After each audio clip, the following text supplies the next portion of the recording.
కూటమి ప్రభుత్వం అధికారంలోకి వచ్చిన తర్వాత ఈ ప్రభుత్వం చేసింది ఏంటయ్యా అంటే, చేసింది తక్కువ ప్రచారం ఎక్కువ అనే వాదనలే గట్టిగా వినపడుతున్నాయి. ఇప్పుడే కాదు, గతంలో 2014లో కూటమి అధికారంలోకి వచ్చిన ఇదే జనసేన, బీజేపీ, టీడీపీ అప్పుడు కూడా ఇదే వాదనలు వినిపించాయి. 5 సంవత్సరాల్లో రాజధాని కట్టకుండా గ్రాఫిక్స్కి పరిమితమయ్యి తీవ్రమైనటువంటి ప్రజా వ్యతిరేకతను మూడగట్టుకొని ఘోరమి ఓటమి పాలైంది. ఇప్పుడు కూడా మొదటి సంవత్సరం నుంచి వ్యతిరేకతే, మొదటి నెల నుంచి కూడా. సో కానీ వాళ్ళు మాట్లాడే మాటలు మట్టుకి భలే ఉంటాయి. ఎదుటి వాళ్ళని విమర్శించే ముందు మనం ఏం చేస్తున్నాం అనేది మర్చిపోతారేమో కానీ చంద్రబాబు నాయుడు గారు విమర్శలు చేస్తూనే ఉంటారు. కొన్నిటికి అర్థం పర్థం ఉండదు ఆయన విమర్శలకి అనే వాదనలు కూడా వినిపిస్తూ ఉంటాయి. అదే రియల్గా కూడా అనిపిస్తుంది.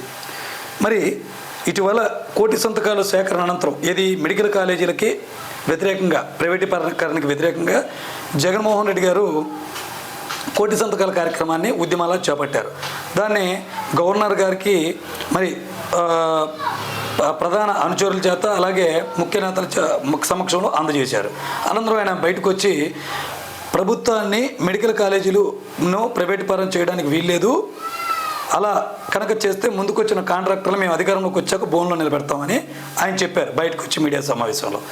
దీంతో ఇటు పవన్ కళ్యాణ్ గారు, అలాగే ముఖ్యమంత్రి గారు, అలాగే నారా లోకేష్ గారు మొత్తం అలాగే పార్టీ నేతలతో సహా వైఎస్ఆర్ కాంగ్రెస్ పార్టీ పైన విమర్శలు చేయడం మొదలుపెట్టారు. అది ఏ కార్యక్రమం అయినా సరే రాజకీయ విమర్శలు చేయడం మొదలుపెట్టారు.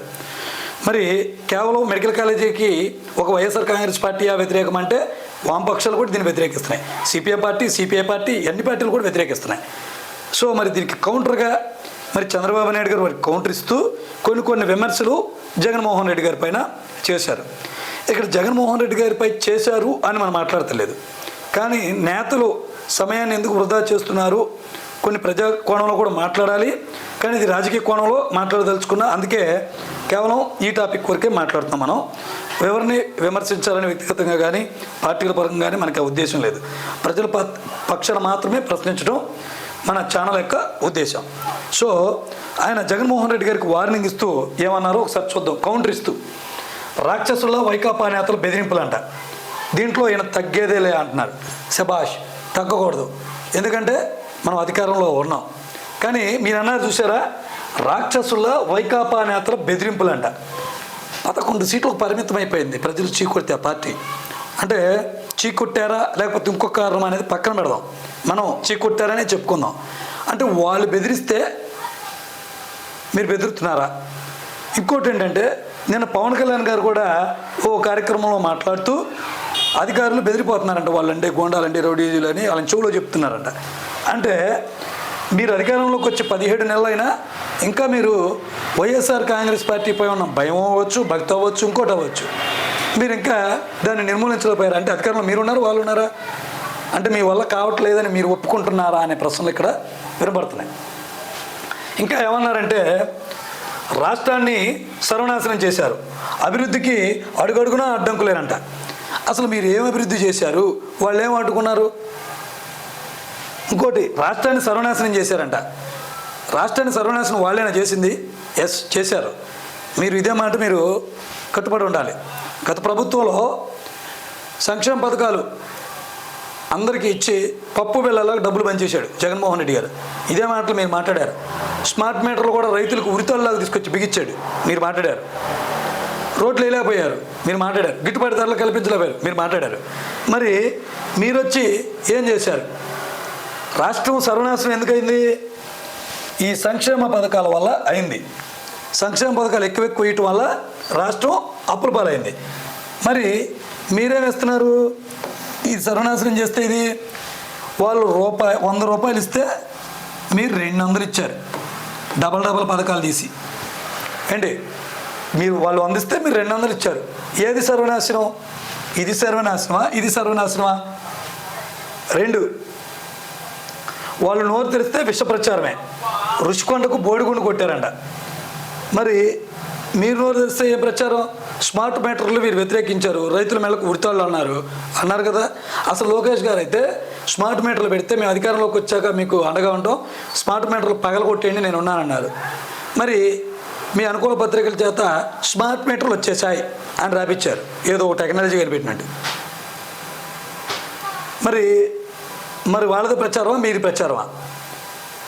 అలాగే యోగా దినోత్సవం కూడా విమర్శలు అంటారు. యోగా ఎవరు చేస్తారు, ఎంతమందికి అవగాహన ఉంటుంది? సాఫ్ట్వేర్ ఎంప్లాయీస్కి, అలాగే సమాజంలో కొంచెం అవగాహన కలిగిన వాళ్ళకే యోగా అవసరం. కూలీ నాలి పనులు చేసుకున్న వాళ్ళకి అవగాహన ఉండదు. మీరు కూర్చోబెట్టినా వాళ్ళు కూర్చోరు, మీరు చెప్పినా వాళ్ళు వినరు. సరే, దానికి ఎన్ని కోట్లు? 300 కోట్లుదా పెట్టారంట. మరి రుషికొండకి ఎన్ని కోట్లైనాయి? 500 కోట్లతో నిర్మించినట్టు వార్తలు వచ్చాయి. సరే, 400 కోట్లు అలా వైసీపీ లెక్కల ప్రకారం. మరి ఒక్కరోజు యోగాడేకి మీరు అంత ఖర్చు పెడితే మరి రుషికొండ భవనాలు ఇప్పుడు మీరు వాడుకోవచ్చు కదా, అవి ఏమి పడేయడానికి పాడైపోయే కాదు కదా. ఇంకా డెప్త్ మ్యాటర్లోకి వెళ్దాం. ఆ వాటి గురించి మోడీ మెచ్చుకున్న అడ్డుగోలు వాదనలంట. ప్రధాని మోడీ మెచ్చుకున్నా కానీ మోడీ గారు మెచ్చుకుంటారు, ఎందుకంటే యోగా డే పెట్టమంది వాళ్ళే. మీరే గిన్నిస్ బుక్ రికార్డులోకి ఎక్కాలని ఏదో లెక్కలు చెప్పారు, గిన్నిస్ బుక్లోకి ఎక్కారు. ఒక్క మెడికల్ కాలేజీ కట్టలేక పీపీపీ విధానంపై దుష్ప్రచారం అంట. గత ప్రభుత్వం 15 మెడికల్ కాలేజీలకు అనుమతి తెచ్చి అందులో 7 కట్టింది, ఇంకా 8కి పెండింగ్ ఉన్నాయన్నమాట. ఈ 8 కట్టే లోపల వాళ్ళు అధికారం దిగిపోయారు. ఈ కాలేజీలు మీరు కట్టలేక, దీన్ని నిర్వహించలేక మీరేం చేస్తున్నారు? ప్రైవేట్ పరం చేస్తున్నారు. మరి ఎవరు కట్టలేకపోయినట్టు ముఖ్యమంత్రి గారు? ఇదే ప్రశ్నలు పడుతున్నాయి. లక్ష్య సాధనలో వెనక్కి తగ్గం మెచ్చుకోవచ్చు. మీరు లక్ష్యాన్ని సాధించాలి. ఏ లక్ష్య సాధన?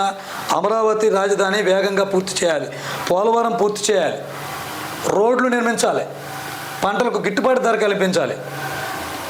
ఇప్పుడు వెనక్కి తగ్గునట్టు. మీ లక్ష్యం రాజధాని నిర్మించడం, మీ లక్ష్యం రోడ్లు వేయటం, మీ లక్ష్యం పోలవరం పూర్తి చేయటం.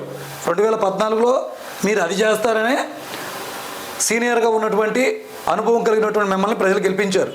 కానీ మీరు గ్రాఫిక్స్లకే పరిమితమయ్యి మళ్ళీ జగన్మోహన్ రెడ్డిని వాళ్ళు గెలిపించారు. ఒక్క అవకాశం అంటే వాళ్ళు కూడా నమ్మారు, గెలిపించారు. సరే, ఆయన గెలిచాక 3 రాజధానులు అంటే ఆయన పాడిన పాట వేరే అనుకోండి, ఆయన పల్లవికి వాళ్ళు పాడారు. అలాగే స్వర్ణాంధ్ర స్వచ్ఛాంధ్ర కార్యక్రమంలో సీఎం చంద్రబాబు ఈ కార్యక్రమంలో ఆయన మాట్లాడతాం కాదు, ఈ కార్యక్రమంలో ఆయన పాల్గొన్నారు. ఇక్కడ చూడండి, పర్యావరణంతోనే జీవనోపాధి అంట.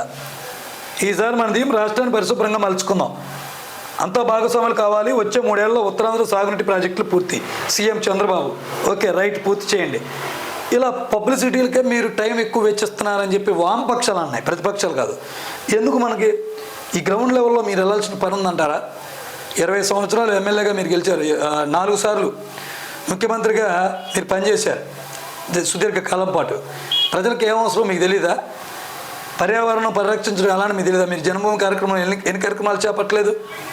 సో ఇలా మీ విలువైన సమయాన్ని వృధా చేయొచ్చా అని విమర్శిస్తున్నారు.